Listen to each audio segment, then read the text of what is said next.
හැම දිනකටම පෙරවන් සරණයි මහා සංඝරත්නයන් අවසරයි. අපි සංගීත සූත්‍රයේ හතර ගානේ තියෙන කොටස් දැන් කතා කරන්නේ. ඒ අනුව දැන් ඊයේ කතා කළා සමාධි භාවනා හතරක් තියෙනවා කියලා. ඒ කියන්නේ අපි කතා කළා මේ එක්තරා සමාධි භාවනාවක් තියෙනවා ditta dhamma sukha viharane කියන. ditta dhamma sukha viharane කියන්නේ මොකක්ද? මේ ජීවිතේ සැපසේ වාසය කිරීම කියන්නේ. ditta dhamma sukha viharane කියන්නේ ඒකයි. මේ ජීවිතේ සැපසේ වාසය කිරීම කියන්නේ. ඊගාට සමාධි භාවනාවක් තියෙනවා ඥාන දර්ශන ප්‍රතිලාභය කියන්නේ. ඥාන දර්ශන කියන්නේ දිවස්. ඊගාට සමාධි භාවනාවක් තියෙනවා සති සම්පජඤ්ඤය කියන්නේ.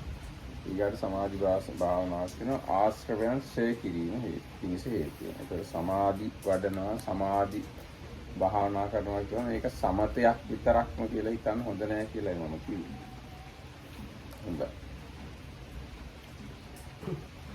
Everyone, everybody. So we are still reading from the long discourses, Sutta 33, chanting together, Sangiti. So there are this list of things ordered by numbers. So we are now doing the 4 things. Yesterday we read and talked about this 4 samadhi bhavana. So 4 developments of samadhi. One was the first one was the development that leads to the pleasant abiding in the here and now, which was the 4 jhanas. Then there was the development of concentration that leads to jnana darsana or knowledge and vision, which was the development of perception of light. Then the third kind of development of samadhi is the one that leads to satya and clear comprehension, and then the last one that was kind of definition of that, and the last one is the samadhi bhavana, the development of concentration that leads to the eradication of the 10 asavadhaya. So that it was about seeing the 5 aggregate subjects to bringing in terms of the aggregate, its arising and its passing. ඊට දැන් අද තියෙනවා අප්‍රමාණ්‍ය හතරක් තියෙනවා. අප්පමඤ්ඤ කියලා පාලියෙන් කියන්නේ අප්පමඤ්ඤ හතරක් තියෙනවා. මොනවද මේ හතර? එවත්නි මෙහි මහානතෙමේ මෛත්‍රී සහගත සිතින් එක් දිශාවක් පතුරවාගෙන වාසය කරනවා. ඒ වගේම දෙවෙනි දිශාව, ඒ වගේම තුන්වෙනි දිශාව, ඒ වගේම හතරවෙනි දිශාව.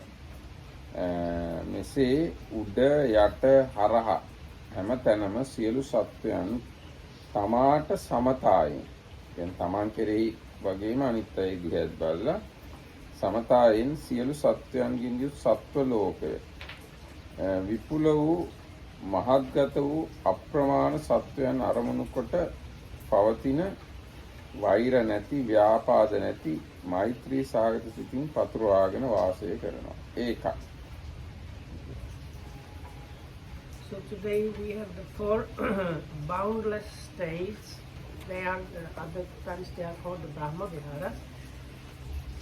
So here among with the heart filled with loving kindness pervades first 1/4, then the second, then the third, then the 4th. Thus he stays spreading the thoughts of loving kindness above, below and across everywhere. Always with a heart filled with loving kindness, abundant, magnified, unbounded, without hatred or ill will. There is the one part missing again. To all others as to oneself is also there. ඊට පස්සේ ඒ විදිහටම කරුණාසාගත සිතින් එක දිශාවක් පතුරවාගෙන වාසය කරනවා. දෙවෙනි දිශාව, තුන්වෙනි දිශාව, හතරවෙනි දිශාව, උඩ යට හැම පැත්තෙම කරුණාසාගත සිතින් අප්‍රමාණ සත්වයන් උදෙසා තරහක් නැතුව කරුණාසාගත සිතින් වාසය කරනවා.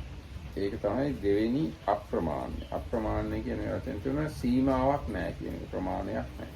So this here the word boundless is really limitless. So there is like no boundary or there is no limit beyond which the loving kindness or the other three might go. That's why it's called boundless or limitless. So then the other three are given. So the same definition, only in the beginning it changes the loving kindness for compassion, sympathetic joy, and equanimity.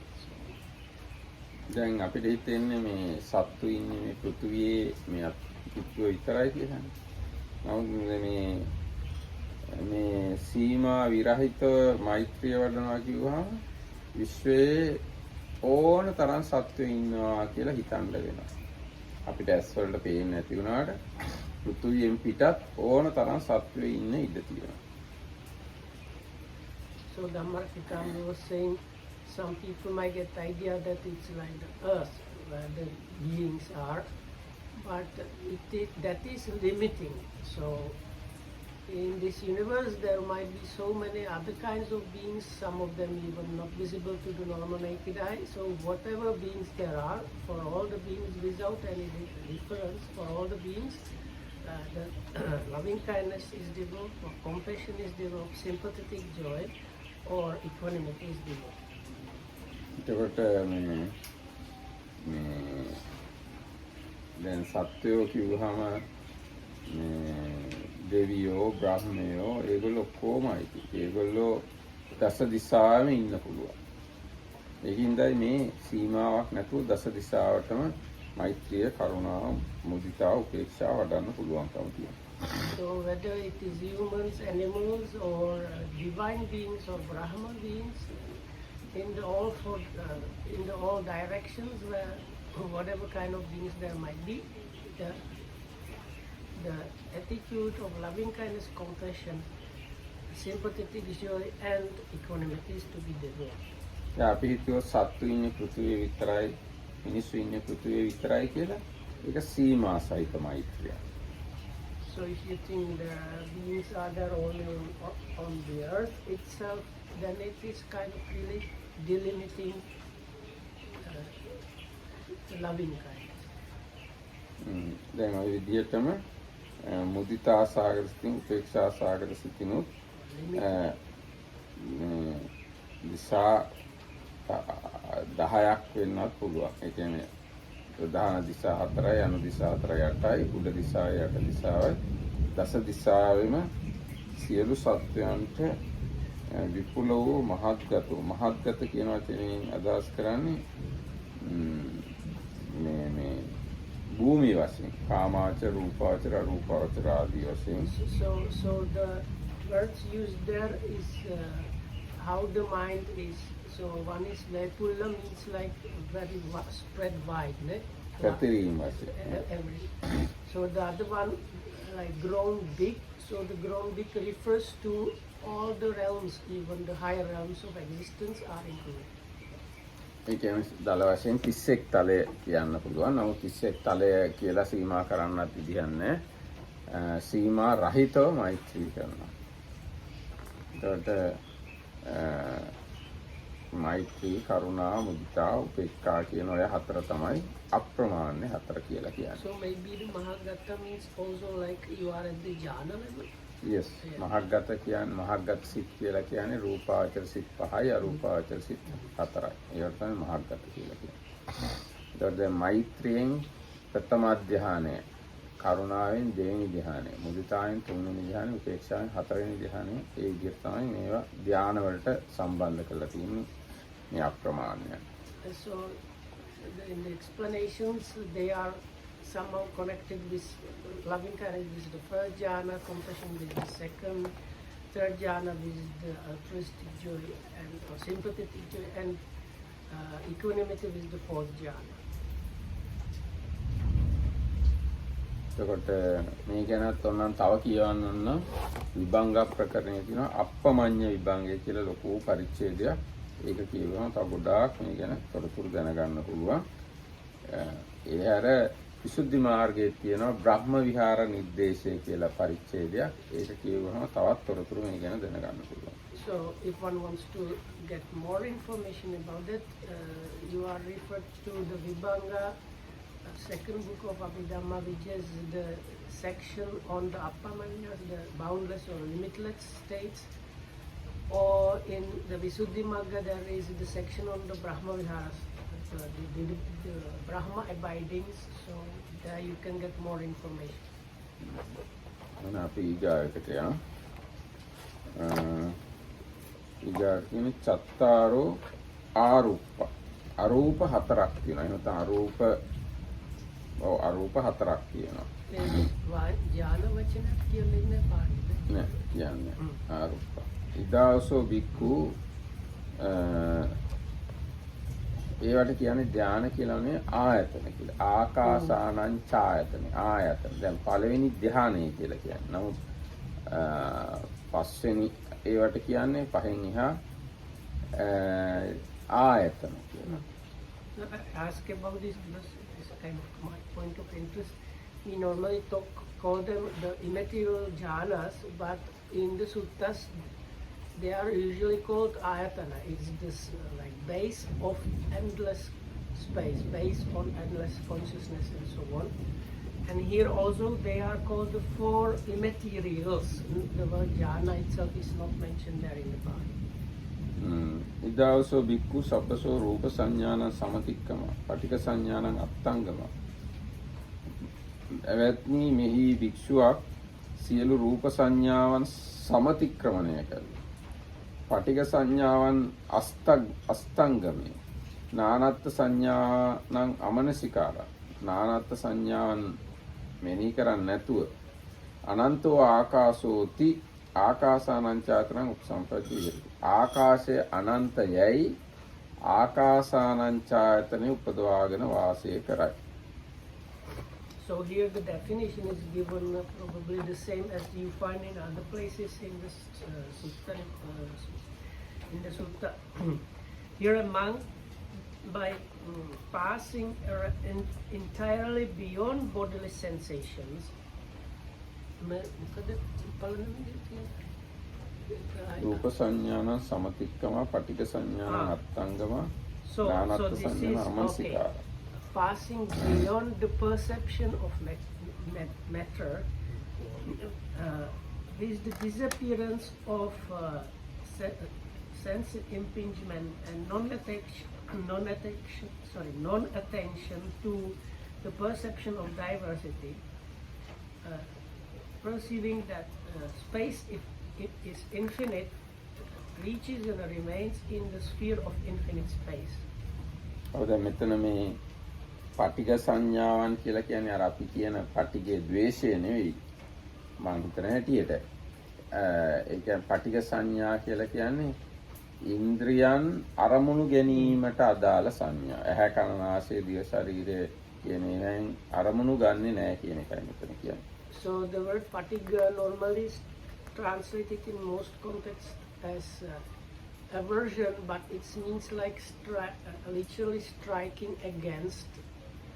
So here it really refers to the sense impingement. So how the normal senses impinge or strike against, that means the sense base and the object and the consciousness. So in order to go to the immaterial level, this one needs to be surpassed. ඒ මොකද දැන් පටිඝ සංඥා මෙතෙන්දී නැහැ කියලා කියන්න පුළුවන් ඉන්නේ පළවෙනි ධ්‍යානයට එනකොටම කාමච්ඡන්ද ව්‍යාපාද තීන මිද්දේව හොඳට යටපත් කරන්න ඕනේ. ඉතින් පළවෙනි ධ්‍යානයේම පටිඝ සංඥාව යටපත් කරපු එක්කෙනෙක් මේ ආකාසානංචායතනයට යනකොට පටිඝයක් තියෙයි කියලා කියන්න විදියක් නැහැ.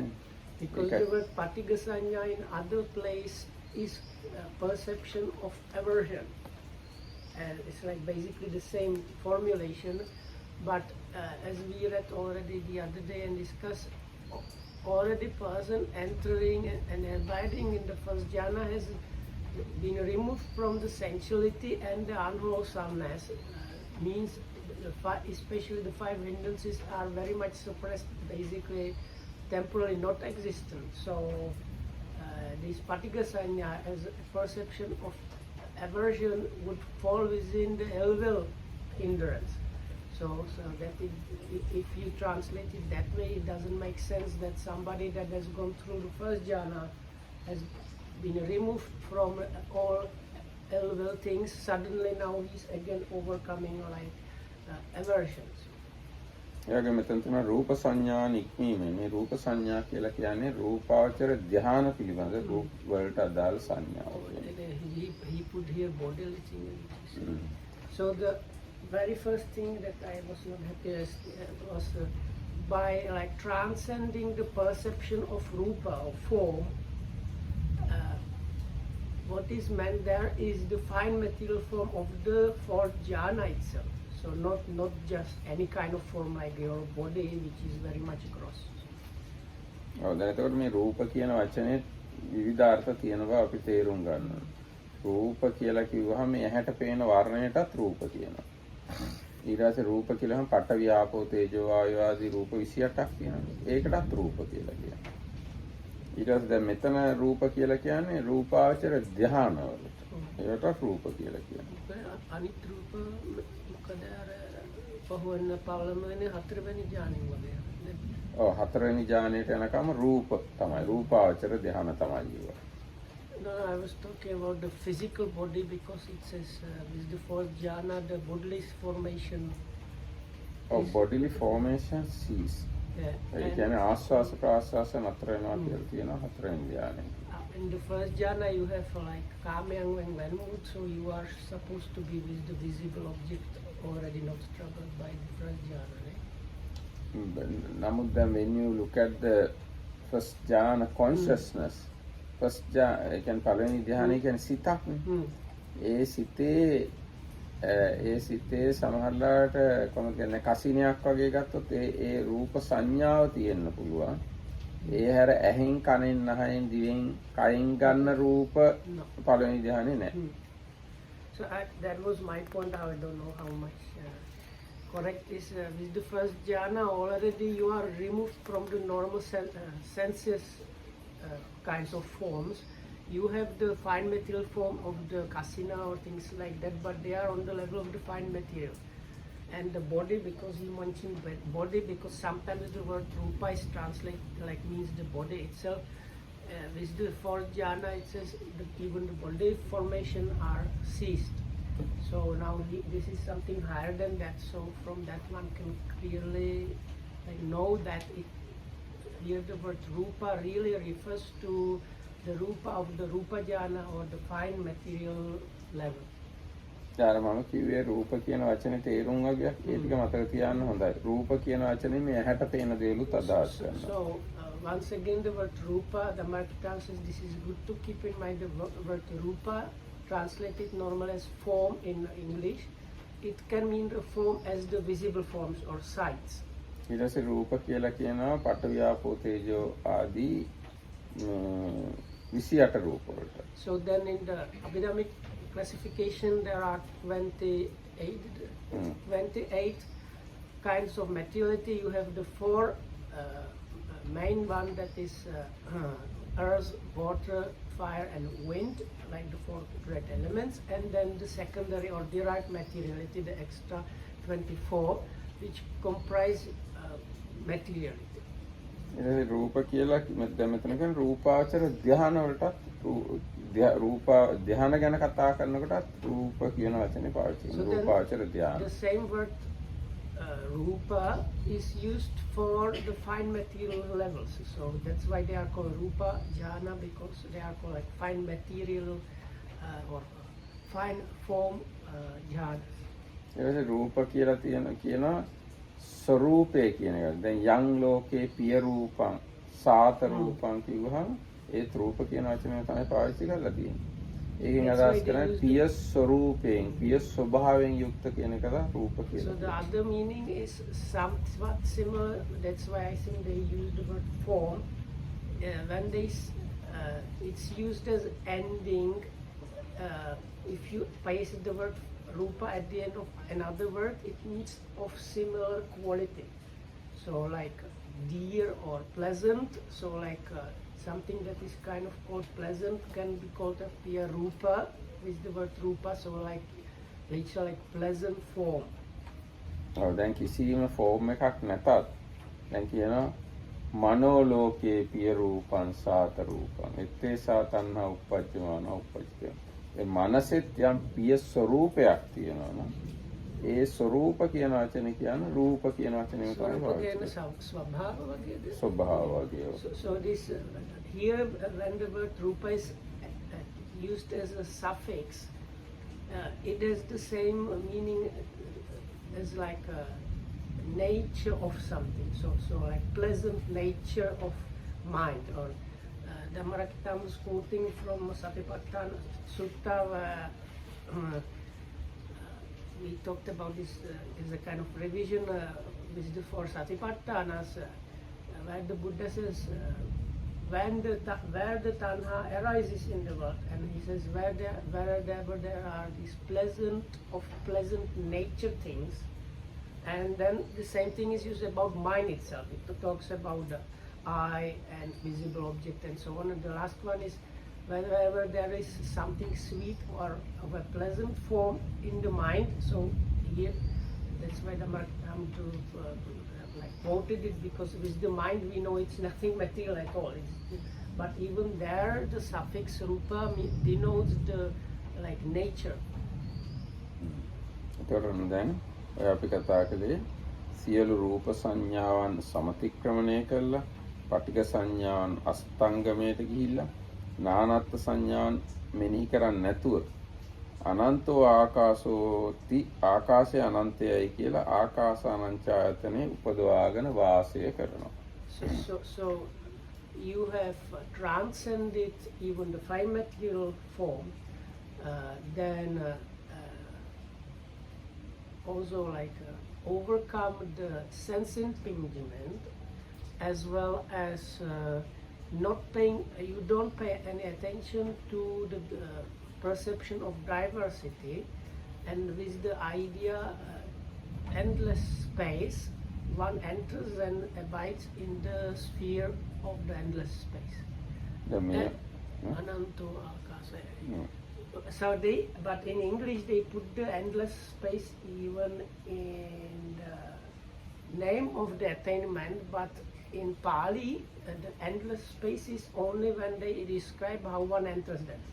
Akaso ananto means there is no end to space, thinking that one enters in the space attainment.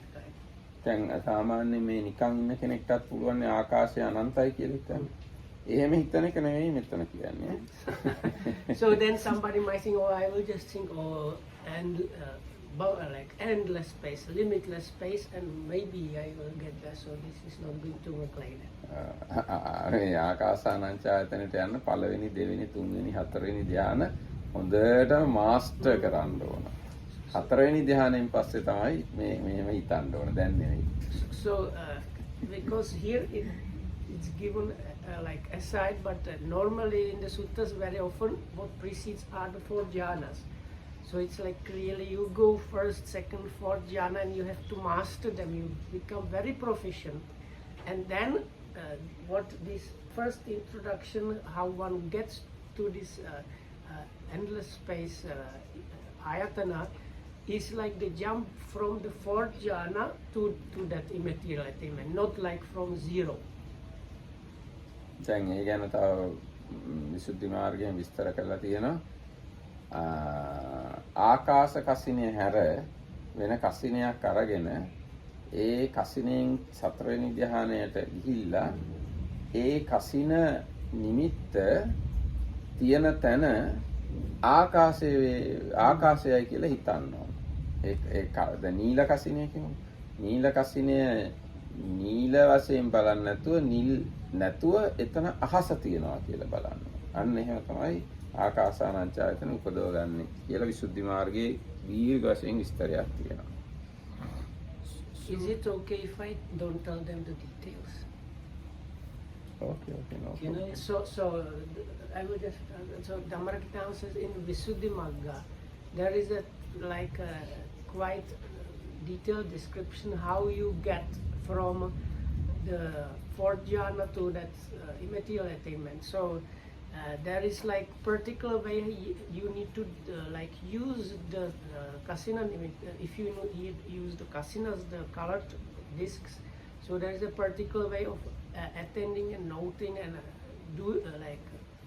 attending to that sign of that, which makes the space arise. But I don't want to say the details because if I think if people without anything start doing that, they might get crazy. Yes, but I think here nobody is going to do this kind of thing. So basically, like you take the Even if you want to do, first you attain 4 jhanas, then you can do. and then they start thinking, oh, because they talk about kasina, I will quickly by my own do kasinas, and that might be really great. Do they think that? Oh, I don't know. So the question was, from what you just said, it seems that the Buddha, before he became a Buddha, as a bodhisattva practicing with the 2 teachers,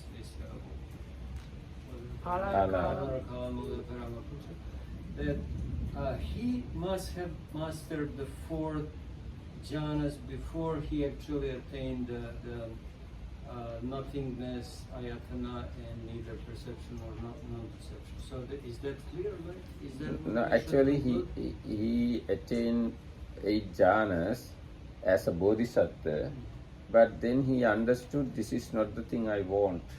This is not the nibbana.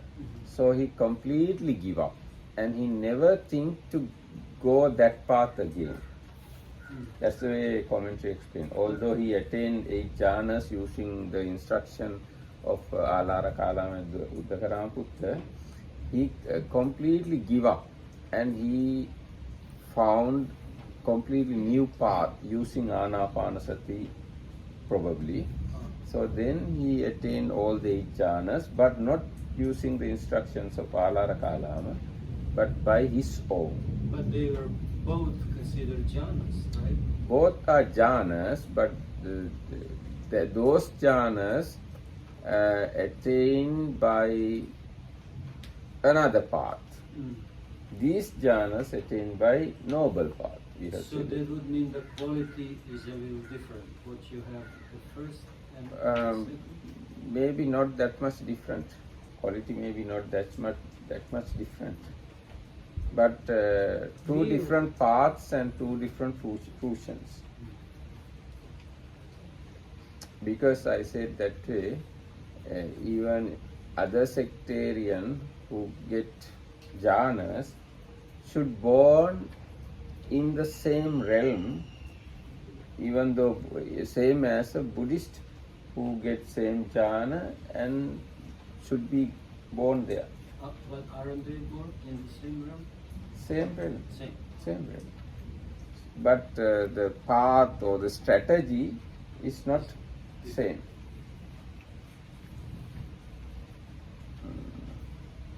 එතකොට ඔන්නෝ තමයි ආකාසානංචායතනය ගැන තියෙන්නේ. ඉතින් මිනිතාන්දරෝ detail කියන්න කැමති නෑ. No, I think that's No, enough. these are just data, okay? And they can go, if they really want to know, they should go to Visuddhimagga and find it there. So. Yes, actually the explanation we are given is very small, very minute. Using this explanation you can't achieve anything. These are just rough data, just to know these things Buddha has taught us. ඒකයි දැන් මේ කියන දේවල් අහලා ඒවා කරන්න යනවා නෙවෙයි එකපාරට. මේ කියන්නේ බුදුරජාණන්සේ මෙහෙම දේවල් දේශනා කළා තියෙනවා අපිට. ඒ බුදුරජාණන්සේ මොකද්ද දේශනා කළේ, බුද්ධ ශාසනය මොකද්ද කියලා කිසියම් සුත්තමේ ඥානයක් ලබා ගන්න තමයි මේ කියන්නේ. හරියටම කෙනෙක්ට භාවනා කරන්න ඕන ඉස්සෙල්ලා හොඳටම සිල්වත් වෙන්න ඕන. ඊට පස්සේ හොඳ ගුරුවරයෙක් හොයාගන්න. ඊට පස්සේ අර ආහාර සප්පාය, ඍතු සප්පාය, පුද්ගල සප්පාය, ධම්මසවන සප්පාය ආදී සප්පායවල් ලෑස්ති කරගන්න ඕන. ඊට පස්සේ අර ගුරුවරයා කියන විදියට ගුරුවරයාත් එක්ක නිකන් අතින් අල්ලගෙන යනවා වගේ යන්න ඕන. එහෙමයි ඇත්තට කරන්නේ. මේ අපි දැනුම ලබා ගන්න තමයි මේවා කරන්නේ. මේ දැනුම ප්‍රයෝජනයි හැබැයි. So, Damarakita, I was just saying that this is just for our information, rough information, what is there in the Buddha's teaching. But if you want to have practical instruction. First, you need to become a really proper virtuous person. Then there are these supports for the meditation, having like climate that agrees with you, food that agrees with you, people that kind of match you, and Dhamma, Dhamma Sangha. like listening to Dhamma that kind of is good, matches you, and then you find a very good teacher and sticking to the instruction of the teacher as if like you are a small child and he is the parent or adult that is leading you where you need to go. That way you go about practicing. දැන් හැබැයි මේ කසින වඩන ප්‍රධාන භාවනා ගුරුකුලයකුත් ලෝකේ තියෙනවා.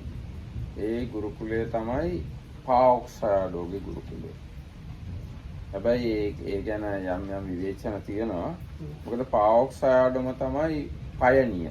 උන්වහන්සේම තමයි හොයාගෙන තියෙන්නේ. උන්වහන්සේගේ ගුරුවරයා කියලා කියන්න ගුරු පරම්පරාවක් නැහැ. නමුත් දැන් මෙහි අපේ මේ උගන්වන භාවනාවල යම්කිසි ගුරු පරම්පරාවක් පෙන්වන්න පුළුවන්කම තියෙනවා.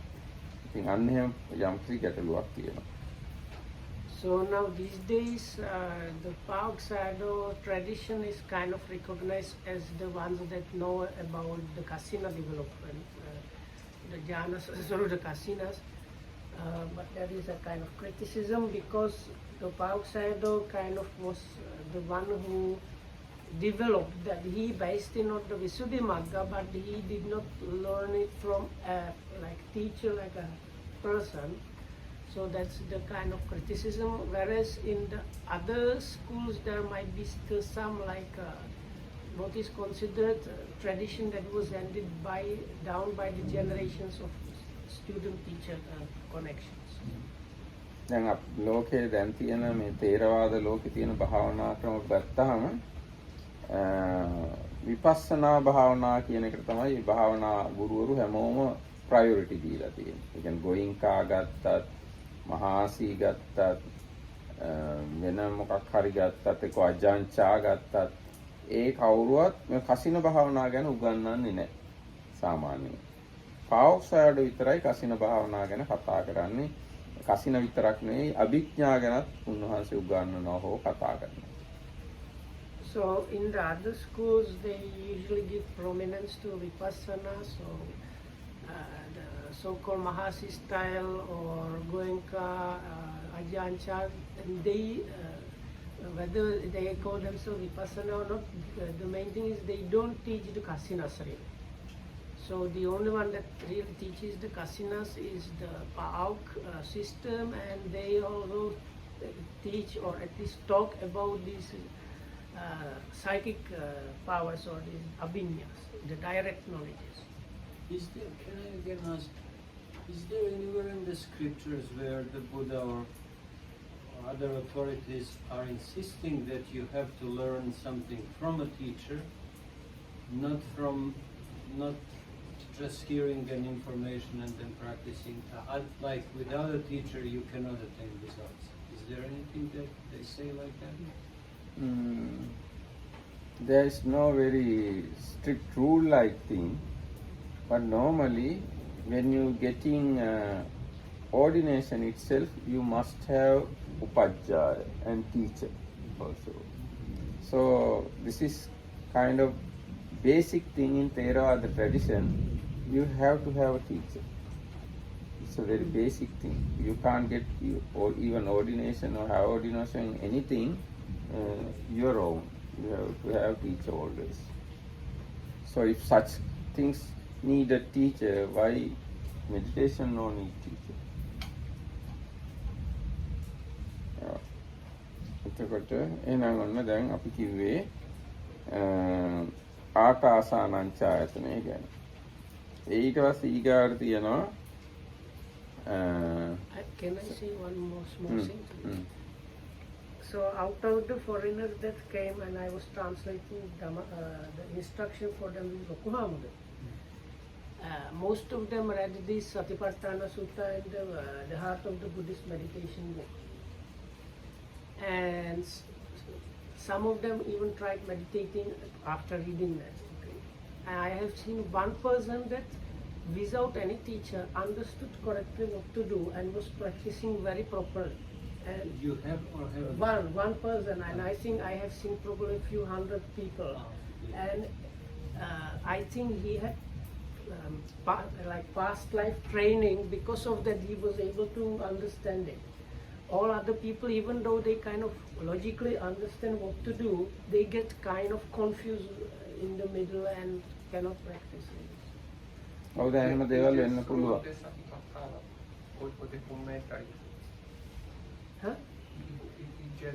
He read basically the heart of the Buddhist meditation book where he just the Satipatthana Sutta and yes, and a little bit of how the Mahasi people do it. දැන් කොහොමත් අපි ඉතින් සංසාරෙත් ආපු අයනේ. ඉතින් ඕවා අපි කරලා තියෙන්න පුළුවන් ඉස්සර. ඉතින් දැන් පොතක් කියවුවත් සමහරලාට එහෙම පුරුදු වෙලා තියෙන අයට තේරුම් ගන්න පුළුවන්. දැන් පොතක් කියවනවා කියන්නේ ටීචර් තමයි. ටීචර් කෙනෙක් තමයි.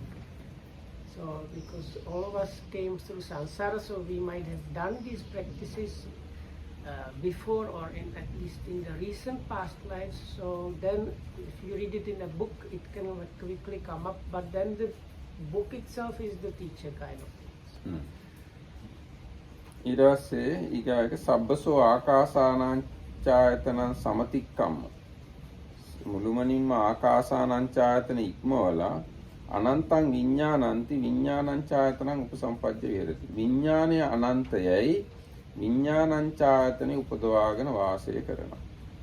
So having transcended the sphere of space with the idea is in brackets because in Pali it's not there, just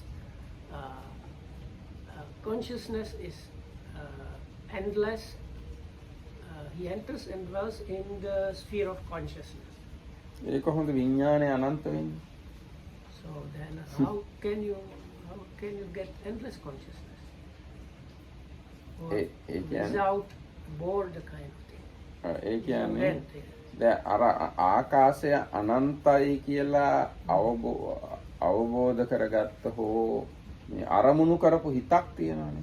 ඒ ආකාශය අනන්ත නම් ආකාශය අරමුණු කරන හිතත් අනන්තයි. දැන් මේ தත්ත්වයට එනකොට ආකාශය අනන්තයි කියලා හිතන එක ගොරෝසුයි ආකාශය අනන්තයි කියලා අරමුණු කරන හිත වඩා සියුම් වඩා ප්‍රණීතයි කියලා තේරුම් අරගෙන අර ආකාශය කියන එක අතහැර දාලා ආකාශය අරමුණු කරන විඥානය අනන්තයි කියලා භාවනා කරනවා. So this kind of happens almost automatically, almost. Okay, so the space that was perceived as endless with the first immaterial attainment, at one point the practitioner starts understanding it's the mind or the consciousness itself that grasps the endless space, which is more subtle than the coarse idea of the space endless, being endless. So with that, then the endless space idea, which is kind of coarse, is let go of, and what stays there as the object is just the endless consciousness, or the consciousness that was like suffusing the endless space. ඒ කියන්නේ දැන් ආකාසානංචායතනය එච්චර හොඳට වඩලා තියෙන්න ඕන. ආකාශය අනන්තයි කියන එක ගොරෝසුයි කියලා තේරෙන මට්ටමට. ඊට වඩා සැපදායකයි විඥානය අනන්තයි කියලා කොහොමද කියන්නේ විඥානය අනන්තයි කියන தત્ත්වයේ ඉන්න එක වඩා සැපදායකයි ආකාශය අනන්තයි කියලා හිතනවට වඩා කියලා තේරෙන තරමට ආකාසානංචායතනය වඩන්න වෙනවා මම හිතන හැටියට. But you need to develop the base of endless space to quite a certain extent, so that you start getting the understanding that what kind of holds the endless space or is suffusing the idea of the endless space is the consciousness itself. And then it becomes a kind of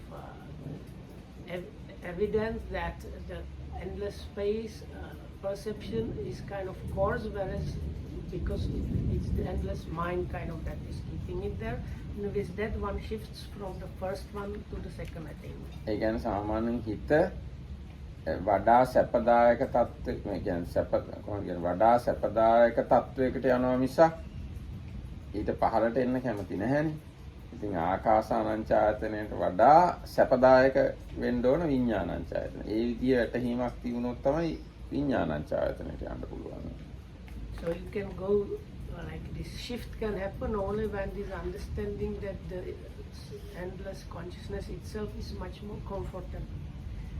ඒ වගේම මේ ඒ තැන්වලත් ආයි කාමාවචර සිත් වලින් තමයි මේ කරුණු සලකා බලනවා සලකා බලන්න වෙන්නේ. ඒ කියන්නේ ආකාසානංචායතනයේ ගොරෝසුය විඥානංචායතනයේ වඩා සියුම්ය කියලා තේරුම් ගන්න හෝ හිතන්න හෝ කල්පනා කරන්න හෝ උනොත් එහෙම ඒව කරන්නේ කාමාවචර සිත් වලින්.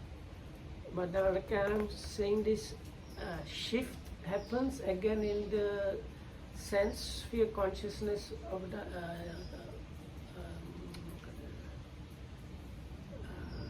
excess concentration. Access concentration.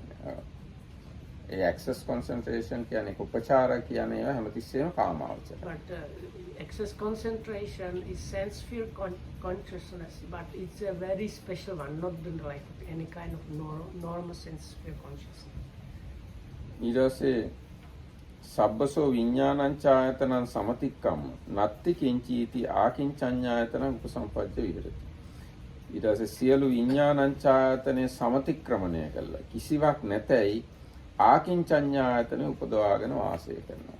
ඒ කියන්නේ විඥානය හරි තියෙන එක ගොරෝසුයි. විඥානයක් නැත්තම් වඩාත් සුවදායකයි කියලා හිතලා විඥානංචායතනේ අතහැරලා ඒක ඉක්මවා ගිහිල්ලා කිසිවක් නැතයි කියලා ආකින්චඤ්ඤායතනේ උපදවාගෙන වාසය කරනවා. So, having transcended everything and anything that has to do with the sphere of the endless consciousness, with the thinking there is no thing, one enters and abides in the sphere of nothingness. So it's again once the sphere of endless consciousness has been properly developed, the yogi starts understanding you are kind of holding on to something there, and there is actually nothing to hold on to there. So with that, the consciousness that is holding on to the like idea of endless consciousness is kind of fades away or is let go of, and there is just that there is nothing perception. ඊට පස්සේ සබ්බසෝ ආකින්චඤ්ඤායතනං සමතික්කම්ම නය සංඥා නා සංඥායතනං උපසම්පජ්ජා විහෙරති. කියන්නේ සම්පූර්ණයෙන් ආකින්චඤ්ඤායතනේ සමතික්‍රමණය කළා. ඒ කියන්නේ කිසිවක් නැතයි කියන ආකින්චඤ්ඤායතනේ සමතික්‍රමණය කළා. කිසිවක් නැත්තේත් නැත ඇත්තේත් නැත කියන ඒ ගතිය තියෙන නය සංඥා නා සංඥායතනයට පැමිණ වාසය කරනවා. So then the fourth one is having completely transcended everything and anything that has to do with the sphere of nothingness, one and with the perception or understanding there is how to say what is the Pali for the what he thinks, is it there? සබ්බසෝ ආකින්චඤ්ඤායතනං සමතික්කම්ම No, that's what I said. නය සංඥා නා සංඥායතනං උපසම්පජ්ජ Yeah, විහෙරති. so there is not like in the previous three there is with the thought of endless space or with the thought of endless consciousness or with the thought of there is nothing or nothing, he enters and abides. But here it just says once you have completely transcended anything that has to do with the endless, with the nothingness sphere, one enters and abides in the sphere of neither perception nor non-perception. ඒ කියන්නේ දැන් කිසිවක් නැහැ කියන එකත් කිසියම් නිත්‍ය සංඥාවක් තියෙනවා යමක්. කිසිවක් නැහැ කියන එක තියෙනවා. Because in ඒක ගොරෝසුයි. that's why I translated it as no thing, because that gives you idea of a kind of hidden idea of a thing that might be there which is not there. But then there is a level where this one fades away as a coarse thing, but then it's a kind of subtle state where you cannot say you are not aware or perceiving, but there is really nothing that you are aware of or perceiving, something like that. So that's why it's called neither perception nor non-perception, because you are not unconscious, but there is nothing left that you are conscious of really. That, something like you are fully conscious, yeah. but we can't say Of what? what is Of of yeah, what yeah, of yeah, what. yeah. fully conscious. එතකොට සිත සියුම් කර හැකි උපරිම මට්ටම ඒක තමයි. We cannot say you are unconscious or not aware because you are, but you cannot say like there is something that you are aware of. So. Can I have a question? How can you get out of such a state? The path shows you to enter and coming out. Both is within the path. Even regarding first jhana, ආවජ්ජන සමාපජ්ජන වුට්ටාන පච්චවෙක්කන ආදී වශයෙන් පළවෙනි ධ්‍යානයත් වශී කර ගන්නට ඕන. ඒතකොට අර ආවජ්ජන සමාපජ්ජන කියලා කියනවා සමාපජ්ජන වුට්ටාන කියන එක ඒ ධ්‍යානය වශී කර ගැනීමේම අංග. මේ කියන්නේ සමාපජ්ජන කියන්නේ ධ්‍යානයට සමවදින්න පුළුවන් වෙනවනේ. වුට්ටාන කියන්නේ ධ්‍යානයෙන් නැගිටින්න පුළුවන් වෙනවා. ඒ පුහුණුවත් එක්ක තමයි මේ ධ්‍යාන 8ම යන්නේ. So when you train the mastery or skill, like you become skilled at jhanas, you have these 4 things. 5 things. 5 things. So can you say it slowly? ආවජ්ජන. It's like adverting towards the jhana, සමාපජ්ජන. entering or attaining the jhana. ආවජ්ජන සමාපජ්ජන වුට්ටාන. Emerging. No, වුට්ටාන. ඊට පස්සේ අදිඨාන. Then aditana is like determination or resolve. ඊට පස්සේ පච්චවේ. And pachekana is reflecting back on what happened. So එතකොට පළවෙනි ධ්‍යානය ගැන මේ පහ හොඳටම කරොත් තමයි දෙවෙනි ධ්‍යානයට යන්න ඕනේ. ඒ කියන්නේ න්‍යායාත්මකව බැලුවම මේ පහ හොඳටම කරලා තමයි දෙවෙනි ධ්‍යානයට යන්න ඕනේ. එතකොට කිසි ප්‍රශ්නයක් නැහැ. එයා හොඳටම දන්නවා ධ්‍යානයට සමවැදින්නේ මේ විදියටයි ධ්‍යානෙ ඉවත් වෙන්නේ. So the proper way of training that is get the first jhana, train those 5 things with the first jhana where you become really proficient. Then you can move on to the second jhana. And if you do it this way, it's a very skillful or proper way of doing things. එතකොට කිසිම ප්‍රශ්නයක් වෙන්නේ නැහැ ධානයට සම්වැදීම ගැනවත් ධානයේ නැගිටීම ගැනවත්. මොකද මේ දෙකම ධාන වැඩිවීමට අදාළ වැඩ. ඒක ඔක්කොම දැනන් ඉන්න ඕන ධානයක් වඩනවා. So there are like things that need to be one needs to master together with the jhana are these things. Adverting, the determination, the entering, the emerging, and the reflecting. All 5 of these need to be like properly trained. ඒවා හොඳටම පුහුණු කරාම දැන් මට පැයක් පළවෙනි ධ්‍යානයේ ඉන්න ඕන කියලා හිතුවොත් එයාට පැයකින් පස්සේ ධ්‍යානයෙන් ස්වභාවිකව ඉවත් වෙනවා. So if you can train that, so if you let's say let me stay in the first jhana for 1 hour, so after entering the jhana, one like gets out of the jhana after 1 hour. එහෙම නැත්නම් ආහිතුව මට තප්පර 2ක් පළවෙනි ධ්‍යානෙ ඉන්න ඕනේ කියලා. තප්පර 2කින් පස්සේ පළවෙනි ධ්‍යානෙන් ඉවත් වෙනවා. Let me stay 2 moments in the first jhana, 2 moments in the first jhana, and then emerge. And there is one thing also good mentioning. Normally, people they get 1 or 2 moments of jhana in the beginning. So that it's not like you enter the jhana for 3 hours in the beginning. So why you can train this, because you go from very short time and learn how to extend it. So once you have mastered it, then it's okay.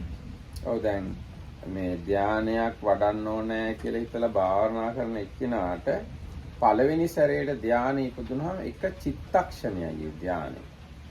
ඊට පස්සේ ඒ චිත්තක්ෂණය නැවත නැවත මතක් කර තමයි එයා ඒ ධානයේ වැඩි කාලයක් සමවැදිලා ඉන්න පුහුණු වෙන්නේ. ඒ පුහුණු වීම තමයි සඳහා තමයි ආවජ්ජන සමාපජ්ජන උත්තාන අදිඨාන පච්චවෙක්කන ඒ ක්‍රම අවශ්‍ය වෙන්නේ. And this Neva Sanyana Nasanya is even දැන් though මම it- කිව්වේ පළවෙනි ධ්‍යානය no, ගැන but this, කළා. his question was about this neither perception or no perception. Mhm. So when you are kind of half sleepy or drugged and things like that, you can get something that might sound similar, but Symbol. it's not. It is just something that looks like that by the word definitions. But the only way how you can get to this Neva Sanyana Asanyatana is through what was described. You have to like go through the jhanas and get. Maybe some rare occasions if you meet the Buddha and he knows some touch points, he can like get you there because of some previous practice, but I don't think. No, I think if you meet a Buddha direct you to attain Sotapanna, Sakadagama, Yeah. Anagami, and Arahant. Mm. After attaining Arahanthood, if you meet again Buddha and ask how to attain Nevasanya, Nasanya, and then Buddha will lead you. And also it cannot happen by chance. If you are a good practitioner in past lives, so it can happen suddenly, because we are beings who are wandering in samsara. Sometimes we have mastered all these things in the past, so this life you can quickly get all these things. That happened. Many people, I think, at the time of Buddha, many people attaining Arahanthood together with all these jhanas happened many times. එහෙනම් මම හිතනවා මේ අද දවසට මේ ඇති කියලා අරූප ධානය ගැන කතා. මේවා ඉතාමත්ම උතුම් දේවල්. මේ ලෝකේ තියෙන උතුම්ම වටිනාම දේවල් තමයි මේ රූපාරූප ධානය කියන එක. So we will probably conclude this for today. So it's good to know these immaterial attainments. In the Sutta they call them the immaterials. They are like the highest four possible states available in the existence. Like existence means the world, so-called threefold world. This is the like topmost thing there. Oh, then මේ Higher than that only Sapramanda. Higher than that only Sapramanda, which is like beyond the world. ඔව් මේ ලෝකෝත්තරය තමයි මේ ඒවා ලෝකෝත්තරයිනේ. ලෝකයට අයිති දේවල් අතර ඉහළම එක තමයි මේ නේව සංඥා නාසඤ්ඤා ආයතනය කියන්නේ. ලෞකික කුසලයක් තියෙනවා නම් ලෞකික කුසල අතර ඉහළම ලෞකික කුසලය තමයි නේව සංඥා නාසඤ්ඤා ආයතනය කියන්නේ. ඉතින් මේ ඒවා ගැන නිකන් අපි කල්පනා කළොත් දැන් අපේ සාමාන්‍ය අපි ජීවත් වෙන මනසක් තියෙනවානේ. ඒ අපේ මානසිකත්වයට වඩා ඉතාමත්ම සාමකාමී, ඉතාමත්ම පිරිසිදු, කිසිම දුකක් නැති, ඉතාම සිසිල් සෞම්‍ය විවෘත නිදහස් අන්න ඒ වගේ මානසික මනසින්ම හදාගත්තේ හැබැයි මේ ඇත්තම වඩා හිතෙන් හදාගත්ත හිතෙන් හදාගත්ත සිත් වගේක් තමයි මේ කියන්නේ. So we should, if we try to think about those or get some idea, notion, we should consider this is something completely like sublime, subtle, and extremely peaceful state, or at least four state, where it's like the fourth jhana has the equanimity. So this is like beyond the equanimity of the fourth jhana. So you are not shaken by anything, not influenced. You are very like free and I don't We know. just imagine and explain, okay? I think පුළුවන් නම් මේ උපදව ගන්න උත්සාහ කරන්න So you කියලා are මම so free, you are කියනවා. even not excited by the freedom. Because it's like, I am excited, but this is too much. Yeah, yes. එහෙනම් අද මෙතකින් අපි සමාප්ත කරමු. හැම දිනකටම තේරුවන් සරණයි. So may you all be well and happy, and thanks for listening. May you be protected by the three points.